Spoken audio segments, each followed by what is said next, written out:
মৃদুমুদ্ৰাৰ নশ্বৰদেহ নিজ ঘৰখনলৈ লৈ অহাৰ পিছত এক শোকাকুল পৰিৱেশ সৃষ্টি হোৱা পৰিলক্ষিত হৈছে। সকলো কান্দোনত ভাগি পৰিছে। এক ভাষাৰে বুজাব নোৱাৰা পৰিৱেশ। মৃদুমুদ্ৰাৰ সহপাঠী, আত্মীয়, স্থানীয় ৰাইজ সকলো ওলাই আহিছে আৰু সকলোৰে মন যথেষ্ট গধুৰ হৈ পৰিছে। কাৰণ এটা অতি অপ্ৰত্যাশিত ঘটনা আৰু সেই অপ্ৰত্যাশিত ঘটনাত প্ৰায় ৩২টাকৈ দিন জীৱন মৃত্যুৰ সৈতে যুঁজি অৱশেষত হাৰ মানিবলগীয়া হ'ল নিয়তিৰ ওচৰত মৃদুমুদ্ৰা ডেকাই। আৰু তাৰ পিছৰ যিটো পৰিৱেশ ভাষাৰে এক বৰ্ণাব নোৱাৰি। আমি আমাৰ ND24 দৰ্শকসকলক সেই দৃশ্য কিছু দেখুৱাই লৈছোঁ। কাৰণ এই যি ৩১ মে'ত সংঘটিত হোৱা ভয়ংকৰ ঘটনা, সেই ঘটনাত নিজ ভগ্নীৰ প্ৰাণ বচাবলৈ গৈ মাধুৰ্য বৰ্মনে ঘটনাস্থলীতে মৃত্যুমুখত পৰিছিল। আৰু তাৰ পাছত ৩২টাকৈ দিন জীৱন মৃত্যুৰ সৈতে যুঁজি মৃদুমুদ্ৰা ডেকা, নলবাৰী গংগাপুৰৰ এই মৃদুমুদ্ৰা ডেকাই অৱশেষত আজি পুৱা 7:30 নিয়তিৰ ওচৰত হাৰ মানিলে।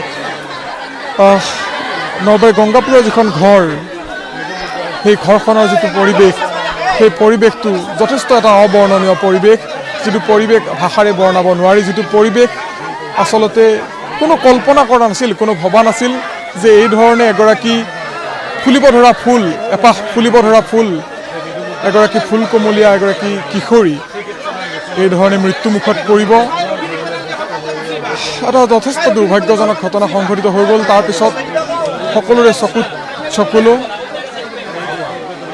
সকলোৱে মনে প্ৰাণে বিচাৰিছে যে এই ঘটনাই শেষ ঘটনা হওক আৰু এই ঘটনাত যদিহে আন কোনোবা অপৰাধী জড়িত হৈ আছে, সেই অপৰাধীয়ে কঠোৰতকৈ কঠোৰ শাস্তি লাভ কৰক। আৰক্ষী প্ৰশাসন সষ্টম হৈ আছে, আৰক্ষী প্ৰশাসন সচেতন হৈ আছে যাতে কোনো ধৰণৰ অপ্ৰীতিকৰ ঘটনা ইয়াত সংঘটিত নহয়। মই অকণমান কথা পাতিম, স্থানীয় লোকসকল আছে, আপোনাৰ ওচৰলৈ আহিছোঁ। এটা দুৰ্ভাগ্যজনক ঘটনা, এটা ভাষাৰে বুজাব নোৱাৰা এটা পৰিৱেশ, যথেষ্ট অবৰ্ণনীয় এটা পৰিৱেশ। সকলোৰে চকুত চকুলো আৰু এক প্ৰকাৰ সকলো বাকৰুদ্ধ হৈ পৰিছে।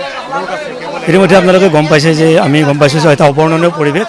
আৰু মৃদুমুদ্ৰাৰ শেষবাৰৰ বাবে চাবলৈ ইয়াত স্থানীয় ৰাইজ সমবেত হৈছে, বিভিন্ন দল সংগঠনৰ লোকসকল আহিছে। আৰু খুব মৰ্মান্তিক ঘটনা, ৩২ দিন GMCHৰ বিচনাত যুঁজি অৱশেষত মেধাৱী ছাত্ৰীগৰাকী শেষ নিশ্চয় ত্যাগ কৰিলে।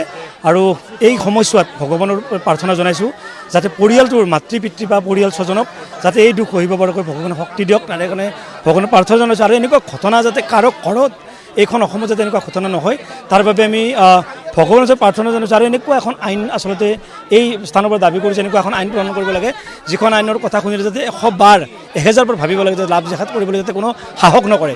আৰু লাভ জেহাদৰ বলি হৈ আমি দুগৰাকীকৈ আমাৰ সম্ভাৱনা মই ছাত্ৰ ছাত্ৰী হেৰুৱালোঁ। মাধুৰ্য বৰ্মনক আমি সিদিনাখন হেৰুৱাইছোঁ 31 মে'ৰ সন্ধিয়া, আৰু আজি আমি হেৰুৱালোঁ মেধাৱী ছাত্ৰী মৃদুমুদ্ৰাক। ভাবিছিলোঁ যে মৃদুমুদ্ৰা ভাল হৈ আহিব, মৃদুমুদ্ৰা আকৌ কলেজলৈ যাবলৈ প্ৰাৰ্থনা জনাইছোঁ ভগৱানৰ ওচৰত, কিন্তু সেই প্ৰাৰ্থনা ভগৱানে নাৰাখিলে। আৰু অৱশেষত GMCHত ৰাতিপুৱা মৃদুমুদ্ৰাই ইহ সংসাৰ ত্যাগ কৰিলে। নিশ্চয়কৈ। আৰু এই মুহূৰ্তৰ যিটো পৰিৱেশ, যথেষ্ট এটা সম্ভাৱনাময়ী এগৰাকী কিশোৰী আছিল। আৰু এই সম্ভাৱনাময়ী কিশোৰীগৰাকী যথেষ্ট প্ৰতিভাৰে পৰিপূৰ্ণ আছিল। নৃত্য, গীত, পঢ়া শুনাৰ সমান্তৰালভাৱে কৰি গৈছিল। আৰু মৃদুমুদ্ৰাই অতি কম সময়তে স্থানীয় ৰাইজ হওক, নিজৰ লগ বন্ধু হওক, বহুতৰে মন জয় কৰিবলৈ সক্ষম হৈছিল। কিন্তু সেই মৃদুমুদ্ৰাৰ আজি নশ্বৰদেহ ঘৰলৈ উভতিবলগীয়া হ'ল। মৃদুমুদ্ৰাৰ নশ্বৰদেহ ঘৰখনলৈ আহি পোৱাৰ পিছত যিটো পৰিৱেশ, সেই পৰিৱেশটো কিন্তু যথেষ্ট এটা অবৰ্ণনীয়। সকলোৰে চকুত চকুলো, প্ৰতিগৰাকী ব্যক্তি বাকৰুদ্ধ। সকলোৱে বিচাৰিছে এই ঘটনা শেষ ঘটনা হওক আৰু এই ঘটনাৰ এটা সঠিক তদন্ত কৰি দোষীয়ে কঠোৰতকৈ কঠোৰ শাস্তি লাভ কৰক। আমি অকণমান যদি সম্ভৱ হয় দৃশ্যটো দেখুৱাই দিম।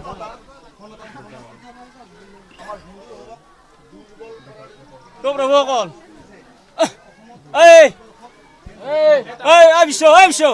তেখেতলোক মাতচোন, মই কওঁ জাষ্ট অ'কে।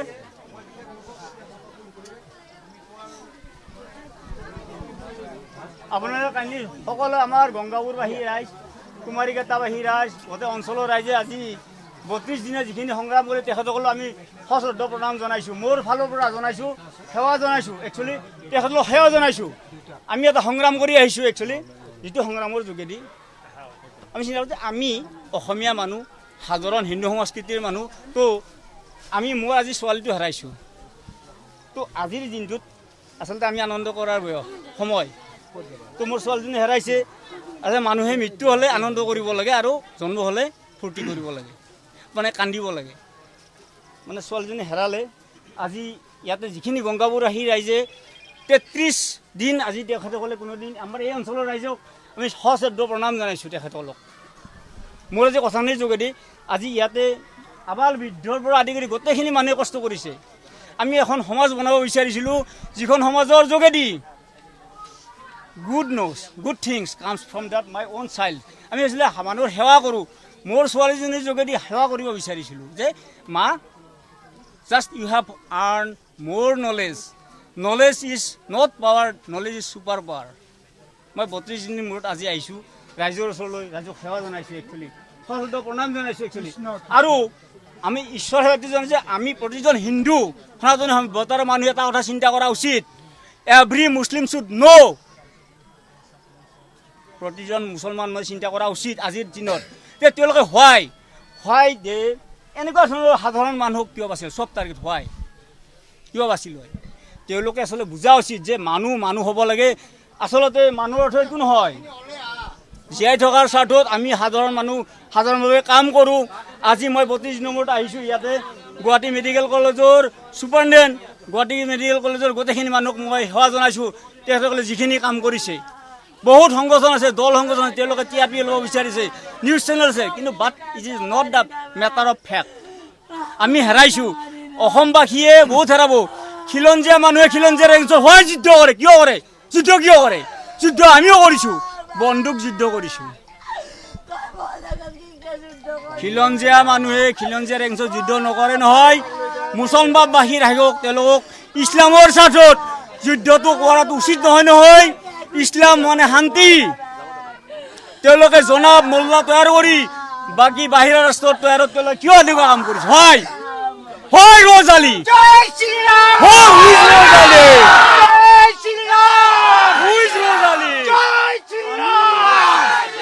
অসমীয়া মানুহৰ স্বাৰ্থত কৈ আছোঁ, আমি খিলঞ্জীয়া জাতীয় হত্যাৰ স্বাৰ্থত কৈ আছোঁ, মানুহৰ স্বাৰ্থত কৈ আছোঁ, মানুহবিলাকৰ জাতীয় সংগঠনৰ স্বাৰ্থত তেখেতসকলে আমাক বহুত সহায় কৰিলে। কিন্তু মোৰ আজি ছোৱালীজনী হেৰাইছে, তেনেধৰণৰ অসমীয়া মানুহৰ খিলঞ্জীয়া মানুহ তেনেকুৱা এটা কাম নহওক। কাৰণ মোৰ ছোৱালীজনী হেৰাইছোঁ, সদৰ সম্ভাৱনা আছিল, বহুত সম্ভাৱনা আছিল। তেখেতসকলৰ লৈছোঁ, তেখেতসকলক মই ক'ব দিওঁ, তেখেতসকলৰ খিলঞ্জীয়া মানুহৰ স্বাৰ্থ খিলঞ্জীয়া সুৰক্ষিত কৰিব লাগে। একচুৱেলি খিলঞ্জীয়া মানুহে খিলঞ্জীয়া স্বাৰ্থটো সুৰক্ষিত কৰিব লাগে। কিন্তু এইটো কথা নহয় যে আমি আমাক হত্যা কৰোঁ। আমাৰ অসমবাসীৰ বহুত সমস্যা আছে, আমিও কিন্তু সংগ্ৰাম কৰাই মানুহ হয়, সাধাৰণ মানুহ। সাধাৰণভাৱে জীয়াই ল'ৰা ছোৱালীক আগবঢ়াব বিচাৰিছোঁ যে আমি ল'ৰা ছোৱালীক যে knowledge is not power, knowledge is super power. That's Y we have to. আজি এইটো পালোঁ যে আমি সমাজখনত কৈছিলোঁ যে মানুহখিনি কৈছিল যে আমি ঈশ্বৰ সেৱাৰ যোগেদি, কৃষ্ণ সংস্কৃতিৰ যোগেদি, শংকৰ গুৰুজনাৰ চিন্তাৰ যোগেদি অসমবাসী without the think of Shankar গুৰুজনাৰ চিন্তাৰ ওপৰত আমাৰ একো নহয়। কিন্তু আমাক শংকৰ গুৰুজনাই এটা ক'লে যে আমি গুৰুজনাৰ কৃষ্ণ ভক্তি, আজি 540 বা 50 সভ্যতা সংস্কৃতিৰ চিন্তাটো এৰিব নালাগিব। আমি ঈশ্বৰ চিন্তা কৰোঁ। আমি মোৰ ছোৱালীটো আজি হেৰাইছে, ডাঙৰ কথা নহয়। কিন্তু প্ৰথম কাল দিয়ে মাধুৰ্য বৰ্মনক মই আজি মোৰ ল'ৰাটো হেৰাইছে, মাধুৰ্য বৰ্মন অমৰ হওক, মাধুৰ্য বৰ্মন, মই মাধুৰ্য বৰ্মনৰ মই প্ৰথম কথা হ'ল কি মোৰ ছোৱালীটো হেৰাইছে, ডাঙৰ কথা নহয়। মাধুৰ্য বৰ্মনক মই হেৰুৱাইছোঁ, মোৰ ল'ৰাজনক হেৰুৱাইছোঁ। কথা হ'ল কি মাধুৰ্য বৰ্মনটো এজন ভাল ল'ৰা আছিলে, মোৰ ছোৱালীজনীও ভাল সম্ভাৱনা আছিলে। কিন্তু why the Muslim comes to us? Because they want to actually lost us all over the world. Actually, that thing is not good for us, the Assamese people and Assamese Hinduism actually. Please, আপোনালোক সেৱা জনাইছোঁ, আমাৰ গংগাপুৰ ৰাইজক সেৱা জনাইছোঁ।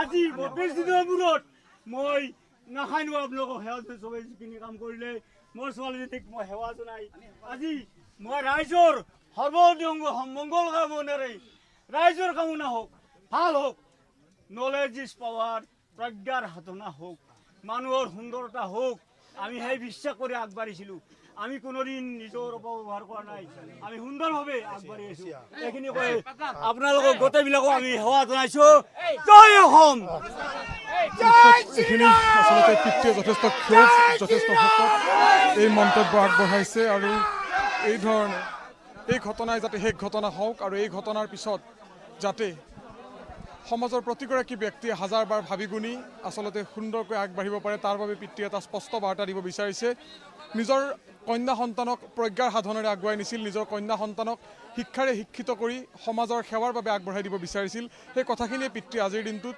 এই ধৰণে নিজৰ কন্যাৰ মৃতদেহ চোতালত ৰাখি চিঞৰি চিঞৰি ৰাইজক বাৰ্তা দিব বিচাৰিছে যদিও এটা শোকাকুল পৰিৱেশ যদিও এটা ভাষাৰে বুৰনাব নোৱাৰা এটা পৰিৱেশ তাৰ মাজতো কিন্তু এই মৃদুমুদ্ৰা ডেকাৰ পিতৃৰ এটা স্পষ্ট বাৰ্তা যে প্ৰতিগৰাকী কন্যা শিক্ষিত হওক প্ৰতিগৰাকী সন্তান শিক্ষিত হওক আৰু সমাজত এই ঘটনাই যাতে শেষ ঘটনা হওক তাৰ বাবে চৰকাৰে তাৰ বাবে আৰক্ষীয়ে কঠোৰতকৈ কঠোৰ ব্যৱস্থা গ্ৰহণ কৰক